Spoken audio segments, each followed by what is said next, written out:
would you say dressing is like the salad sauce? Yes. It's the sauce for the salad. Absolutely. Yeah. Yes. And I like sauce. Awesome. So let's talk dressing. And I like that we're almost there. We almost have you liking salads. This is great. Almost there. This is the final. Okay.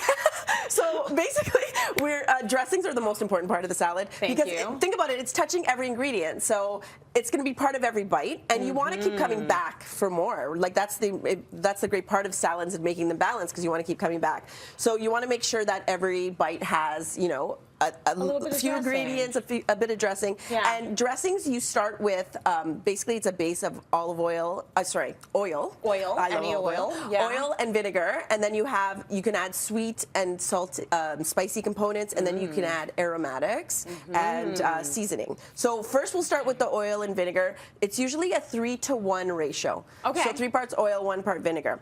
Yeah. If you're adding like things like pickled vegetables to your dressings, then just be cognizant of that, because it'll add a little bit more acidity. You can do less vinegar in the dressing if you've got the pickled items in the salad. Exactly, because you don't want it too vinegary. Yeah. And then next, you can add sweet and salty components to your dressing. Okay. So like a honey, like maple syrup.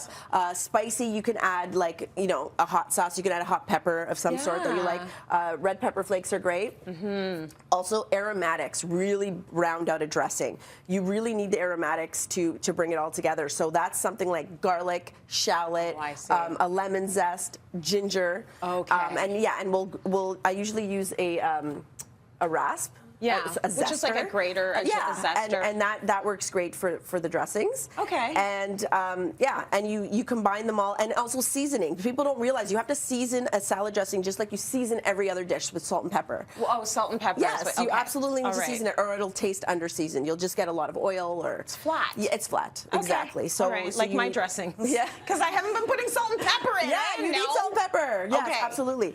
So should we make one? Let's build a dressing. Let's build a dressing. This is a standard dressing. Balsamic oil, vinegar, is a really popular one, and I know you like it. I do. So this is a sweet balsamic. Yeah. So we start with the balsamic vinegar. Okay. And then I used olive oil today, but you could use whatever oil you like, avocado oil, canola oil, whatever you like. I love that I don't have to measure. So you measured it out 3-to-1? I measured it out for you, yeah. Thank you. And then this is the honey. And then I'll let you put the other stuff in while I put the honey, because it's a little bit tricky. But so that is a grainy mustard. Okay. I love mustards in my dressing. So do I. They give it the right amount of little, like it gives it a little bit of bite. Yeah, like a zest. A little zest. And then that is garlic. Okay. And last is shallot that I've used the zester, so it's like really fine. So that's very nice that you did it that way. Yeah. Now, if you wanted to, you like to just mix stuff together in a bowl. Yeah, but are there other ways that you might want to mix it? So you have to make an emulsion when you're doing a dressing, because you're trying to mix oil and vinegar, which don't like to be together typically. Yes. They separate. Yeah. So the best way to do two siblings. Exactly. So you use a whisk like you're doing now. Yeah. Another way to do it is make it in a jar. Yeah. And then just shake the jar. So that's nice. easy. Yeah. Yeah. So shake it up.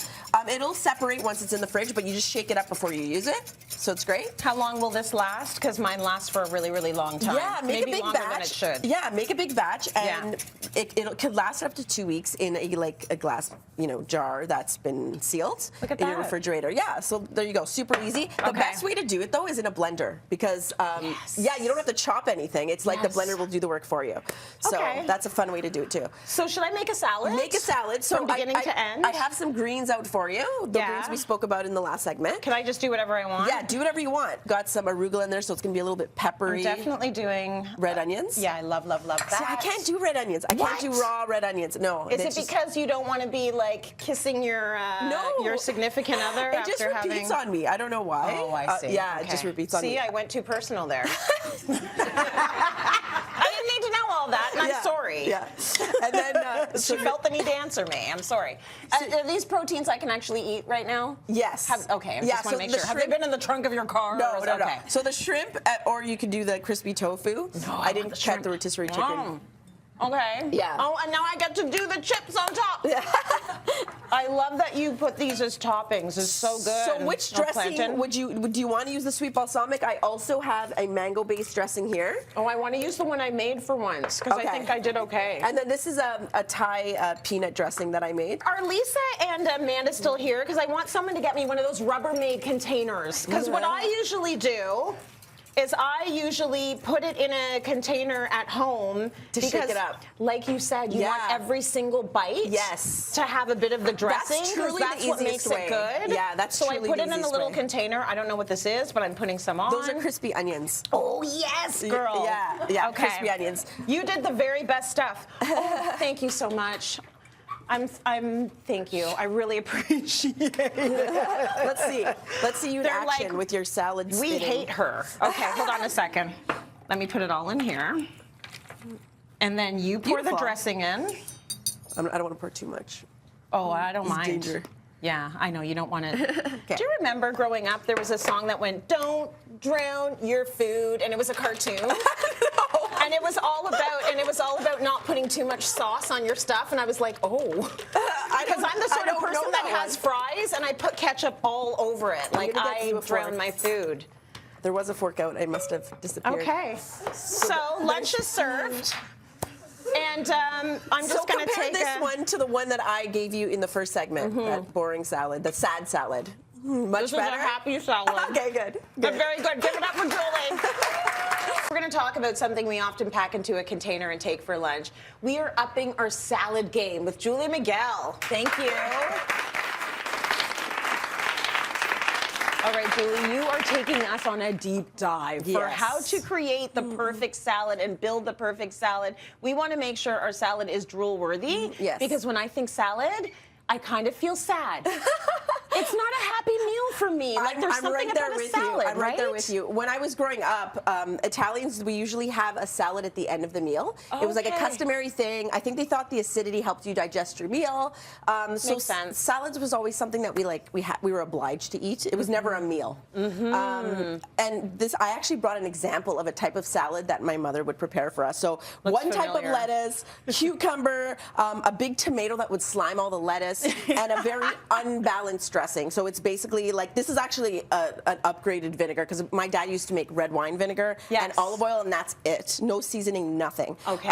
I'd like you to try it, just so we can compare at the end. Should I try this sad salad? Honestly, this looks very familiar to me, because I also grew up with a very sad salad. It was like, we only knew about romaine and we knew about iceberg lettuce. So let's get into other lettuces. Sad, right? So we're going to bump it up. Sorry to make you do that. It's okay. But it's a good comparison, right? Yeah. So there's a million different types of lettuces you could potentially use in a salad. It's good to have a combination, because you'll just get a combination of flavors. So not saying that romaine is bad. Romaine is good. It has a great flavor. It's got a great crunch. It's used in Caesar salads. It could withstand heat. You could even grill it. It's an awesome leaf. Yeah. It's great when it's mixed with other things. My favorite group of salads is the chicories. So that's like the frisée, the Belgium endive, and the escarole. So and you like a little bitter. A little bitterness, and they just have like a great texture to them. Yeah. This butter lettuce is great because it's got like a really creamy almost texture when you're eating it, so it's good paired with something crunchy. And then we've got like the mixed greens, which are a little harder to keep, but they're great because they're really convenient, and they've got a nice mixture in them of different greens. Yes. And then we also have like the kale, the spinach, which are a heartier leaf and great when they're mixed in with other things. Kale has to be massaged with like a creamy dressing in order for it to be palatable, so you should make sure you do that. She's a little too fussy for me, that kale. Kale, calm down, kale. Right? It's a little aggressive. It's a little aggressive. So I suggest with kale, cut it really small so that it's easier to chew. Yeah. It won't be so tough. So maybe try that. Try the massaging the dressing in. It might be a little bit more palatable for you. Also, aromatics. We'll get into more aromatics when we talk about dressings, but adding herbs to the greens, actually, it's a nice surprise. Like when you get like a leaf of basil or, mint or dill is really good, cilantro. So think about adding that mixed in with your greens. It'll add a pop of flavor and like a nice little surprise in your salad. So already you're bumping it up by mixing your lettuces. Yes. You're putting some arugula with your romaine, putting some dill in there. So peppery, so flavorful. Like you technically don't even need a dressing, although we're going to do dressing, we're going to do toppings. But like the mixture of flavors here is great, a great base. base. Beautiful. So And we've then- got the base. How are we going to go to the next level? So veggies. So veggies add a great crunch and also a lot of flavor. So if we're not using, I don't like using big like beefsteak tomatoes because they slime the lettuce. So I tend to use the cherry tomatoes. They've got a little crunch to them, cut them in half. Make sure everything is cut into bite-sized pieces. But we've also got our red onion, celery. This is red pepper. Love these. Carrots, cucumbers. Great if it's cut like really small, right? And then roasted veggies is really good. It adds like a heartiness to the salad. So I've got some roasted sweet potato and mushrooms there. Love mushrooms on salad. Love sweet potato on salads. Fennel, really good flavor. Also consider pickled veggies because they add like, you know, like they have a little bit of vinegar in them, right? So that's muffaletta. It's got some olives in it as well. Major flavor here. Oh, so much flavor. I love muffaletta on salads. Definitely try that.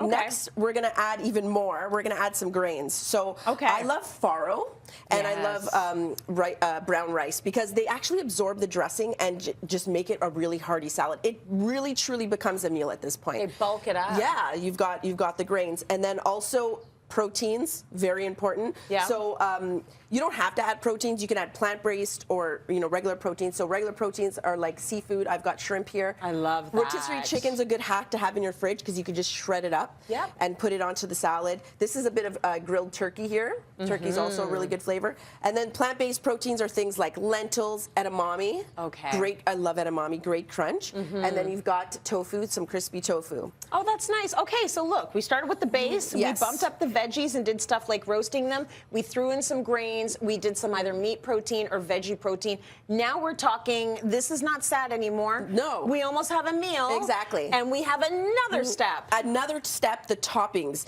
This will just make it fun. It'll like even excite the eyes because you'll see different textures. It adds crunch to the salad, even more flavor. So croutons. These chips? Those are tortilla chips that you can actually buy like that for salads. This is plantain. These are pita chips. And then I've got crispy onions. They sell like this already too in a package. Okay. They sell mixed dried fruit and nuts as well. Salad toppers. Yeah. Nuts, if you roast them right before you put them on your salad, just add great flavor, great crunch. Dried fruit, I love. It just adds like a nice like chewy bite. Yeah. Which is nice with the salad. It's a good to have all those textures. So also think texture. Yes. Yeah, bite, crunch. I love the idea of croutons. Croutons are don't take great. the stuff out because this is what's making it exciting. Oh my God, absolutely. And you're getting a happy. bite of everything in the salad as well, which is making you want more and more of it. Right. And Next level. Next, I've even added fresh fruit because people often forget fresh fruit absolutely goes in a salad. I actually have a recipe that I'm going to put up on the website that has apple in it. Nice. Just so good because it just offsets the the acidity and sweetness and the bitterness. Like it's just a good balance, And then the last topping is cheese. So some people aren't cheese fans. Yes, this is my thing. Yes. Cheese is absolutely essential on a salad. So it adds a creaminess and saltiness. So this is Parmesan that I shave using a vegetable peeler. Nice. And then also a herbed goat cheese. Yeah. It actually makes the vinaigrette more creamy when you're tossing it, And then that's a gorgonzola, which is so good with like sweets, with a sweet dressing or with honey, or with like nuts. Yes. It's just such a great combination. So these these items, and these are only a few. There's like a million more, and this is all stuff you already probably have in your house, in your pantries, in your refrigerator. You're gonna have different greens. So this is all stuff you probably already have, and now just think about putting it into a salad as a meal. I love that. Great tip.